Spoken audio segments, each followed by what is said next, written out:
श्री स्वामी समर्थ 2025मध्ये आपल्याला खरवस छान अशी घरच्या दुधाची खायला मिळणार आहे.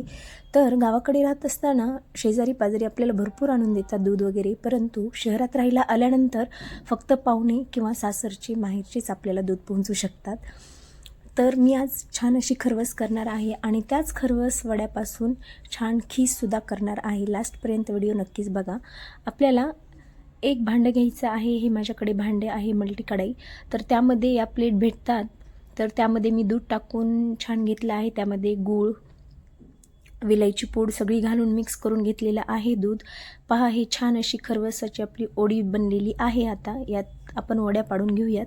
तर सुंदर अशी वड्या छान झालेल्या आहेत.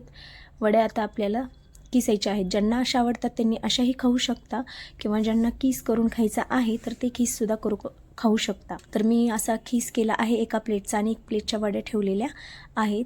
हा खीस पूर्ण एक प्लेट भरून झालेला आहे छान असा. एक कढईमध्ये मी तूप 1 चमचा टाकलेला आहे. त्यामध्ये आता हा खीस जो केलेला आहे तो मी टाकून घेणार आहे खरवसचा. कारण लॉंग लास्टिंग म्हणजे खूप दिवस हा राहू शकतो आणि खायलाही अतिशय आणि चविष्ट खूपच छान असा लागतो. तर हा खीस आपल्याला छान असा मिक्स करून घ्यायचा आहे तुपामध्ये. त्यामध्ये आता आपल्याला साखर टाकायची आहे. आपल्याला जसं गोड आवडतं त्या पद्धतीमध्ये आपण करून घेऊ शकता. कमी गोड, जास्त गोड, ज्यांना शुगर आहे ते कमीच गोड खाऊ शकतात.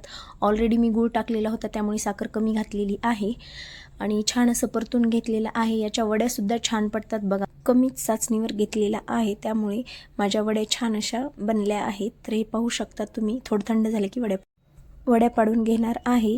तर तुम्हाला वड्या आवडतात का खीस आवडतो हे नक्कीच सांगा आणि तुम्हाला ही रेसिपी कशी वाटली तेही नक्कीच कमेंटमध्ये सांगा. व्हिडिओ आवडला तर नक्कीच चॅनलला लाईक करा, शेअर करा आणि सबस्क्राईब करा. धन्यवाद.